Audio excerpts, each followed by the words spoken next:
তাদেরকে বুঝাইতে পারলে ভালো লাগে। আমার এলাকার সকল বাচ্চারা যারা এখানে যারা উপস্থিত আছেন তাদের মধ্যে কোনো একজন হয়তো আগামী 10-15-20 বছর পরে এখানে প্রধান অতিথি হিসাবে থাকবে, আর আমি বয়স্ক মানুষ হিসাবে সামনের সিটে হয়তো বসা থাকবো। এবং আমার ভালো লাগবে যে ট্রেনিং গুলা সিম্পল আপনাদের US8 RDRS সিসেমি ওয়ার্কশপ তারা যে ট্রেনিংটা দিয়ে যাচ্ছেন বা যে সুবিধা দিয়ে যাচ্ছেন বাচ্চাদের, আমাদের সময় আমরা এই সুবিধা পাই নাই। তবে এই সুবিধা পেয়ে আগামী 20 বছর পরে আমাদের চেয়ে উন্নত মানুষরা আমাদের এলাকার বিভিন্ন দিকে নেতৃত্ব দিবেন। এইটাই আমি এমপি হিসাবে আমার কাছে মনে হয়, এইটাই আমার আশা। এবং আপনাদের কাছ থেকে যদি পাই, এইটাই হচ্ছে সবচেয়ে বড় পাওয়া হবে। আমি এইটার আয়োজনে যারা ঢাকা থেকে আসছেন বিশেষ করে ধন্যবাদ জানাচ্ছি যে আমাদের এলাকাকে যে তারা সিদ্ধান্ত নিয়েছে যে আমাদের এলাকায় তারা কাজ করবেন। এই জন্য আমি এমপি হিসাবে আমার এলাকার মানুষের পক্ষ থেকে আপনাদেরকে শুভেচ্ছা এবং অভিনন্দন জানাই। আর কিছু বলার নাই, পিছনে যে স্কুলটা, ঠিক পিছনের যে ক্লাস, এই ক্লাসে আমি কেজি স্কুলে পড়তাম। এই লাস্টের রুমটা ছিল ক্লাস 5, এটা আমার ছিল লাস্ট ক্লাস 1 2 3 4 5। আমি কিন্তু এই কেজি স্কুলের ছাত্র, এখন এটা পিএম স্কুল।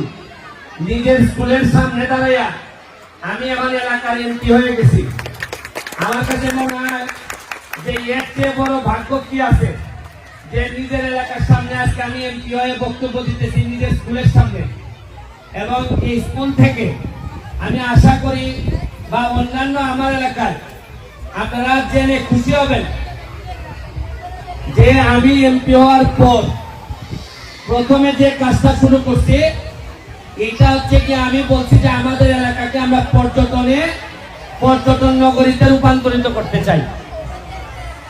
পর্যটন করার জন্য দুইটা জিনিস লাগে, একটা হলো ইংলিশ শেখা লাগে, আর একটা হচ্ছে কম্পিউটারে ভালো অভিজ্ঞতা থাকা লাগে। আপনারা জানেন অলরেডি আমরা আইসিটি মন্ত্রণালয় থেকে আমরা বিভিন্ন প্রজেক্ট অলরেডি, অগ্রণী স্কুলে একটা প্রজেক্ট শুরু হয়েছে যে 25 জনকে ট্রেনিং দিতেছে। আপনারা ডিজিটাল সেন্টার স্থাপন হয়েছে। আপনারা জেনে খুশি হবেন গতকালকে থেকে সাইফোর্স, আমি যার ছাত্র ছিলাম উনি উনার ওয়াইফ সহ আমাদের এখানে টিচারদের ট্রেনিং এর জন্য যারা ইংলিশে যেন আরো ভালো হয় এই জন্য তারা গতকালকে থেকে ক্লাস শুরু করছেন। আপনারা জেনে আরো খুশি হবেন, আমার বাবা মার নামে একটা কিন্ডারগার্টেন আছে এরশাদ আম্বিয়া, এইটা থেকে পীরের বাজার।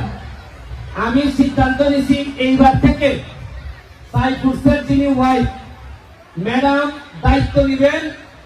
আমার কথা হইল চুনারঘাট থেকে প্রতি বছর আমি 30টা ছেলে মেয়ে নিব, যাদেরকে ঢাকার বড় বড় ভালো ভালো কিন্ডারগার্টেনের যে সুবিধাগুলো দেওয়া হয় সেই রকম একটা স্কুল আমি বানাচ্ছি, যাতে কারণ হচ্ছে গিয়ে আগামী 20 বছর পরে ফসল পাইতে গেলে গাছ লাগাইতে হবে। এখন দেখা যাইতেছে এমপি হিসাবে আমার ছেলে মেয়ে পড়াশোনা করে বাইরে, এরা দেখা গেল আর 20 বছর পরে শিক্ষিত ভালো ভালো অবস্থান তৈরি করে আসবে। আসার পর আপনারা বলবেন যে ব্যারিস্টারের ছেলে এমপির ছেলে আবার এমপি হোক। আমি এটা চাই না। আমি চাই আমার ছেলে মেয়ে যে সুবিধা নিয়ে বড় হইতেছে, অন্তত আমি যতটুকু পারি প্রথম দিকে 30টা ছেলে মেয়ের দায়িত্ব নিয়ে আমি শুরু করতেছি, যারা আগামী 20 বছর পরে আমি এদের কাছ থেকে ফসল নিতে চাই। এরা যেন সোনারঘাট মাধবপুরের উন্নয়নে ভূমিকা রাখতে পারে, এটা আমি এমপি হিসাবে আপনাদের জন্য করে যাচ্ছি। এই জন্য আমি আপনাদের দোয়া এবং শুভকামনা আশা করছি।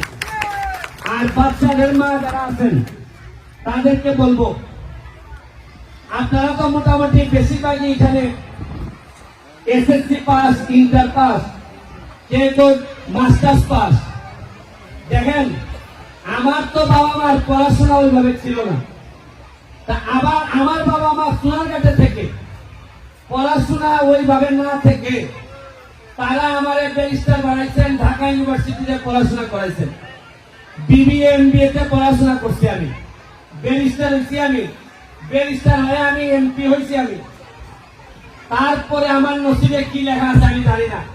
তা আমার বাবা মা যদি সোনারঘাটে থেকে পুরাতন সিস্টেমে আমারে বড় করে এই জায়গা পর্যন্ত আনতে পারেন, আমার একটা বিশ্বাস, আমার অন্তত সোনারঘাট মাধবপুরের মানুষ, আপনারা এখন যারা মারা আছেন তারা আমার মার চেয়ে অনেক বেশি শিক্ষিত, অনেক বেশি আধুনিক। আমার বিশ্বাস আপনারা চাইলে আপনাদের ছেলে মেয়েকে ব্যারিস্টার সুমনের চেয়ে অনেক বেশি শিক্ষিত এবং কার্যকর বাচ্চা হিসাবে আপনারা গড়ে তুলতে পারবেন। এইটুকু আমার এমপি হিসাবে আপনাদের কাছে আসা। আমি এখন বিদায় নিব। আমি জানি না আসলে আপনাদেরকে কিভাবে হেল্প করতে হয়। আমি আমার স্কুলে হয়তো যাব, সিম্পুলের বাইরে আমি জানতে চাই আপনারা এমপি হিসাবে আমার কাছে কিছু চান কিনা। আমি আমার সামনে যারা গার্ডিয়ান আছেন তাদের কাছ থেকে, একজনের কাছ থেকে জানতে চাই যে এমপি হিসাবে কি করলে আপনাদের মনে হবে যে আমি কাজ করতেছি। কোন একজন গার্ডিয়ান আছেন, দাঁড়াবেন। মাইকটা কই আসেনি? হ্যান্ড মাইক কই আসেনি? কে বলবেন এদিকে একটু আগে আসেন। কেউ আছেন কিনা দেখি এমপি সাহেব একটু কথা বলেন। কি ওষুধ সেলিনা হয়ে যায় না?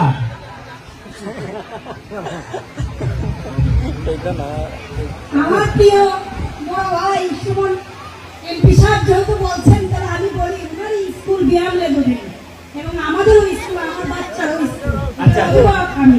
আচ্ছা, আচ্ছা। এই অভিভাবক হিসেবে আমাদের এই ব্যায়াম লেবুরে কতদূর আগে যাবে, কি করে ভালো হবে, এই দৃষ্টিটা যেন সবসময় থাকে। Thank you, thank you. আর আসেনি কেন?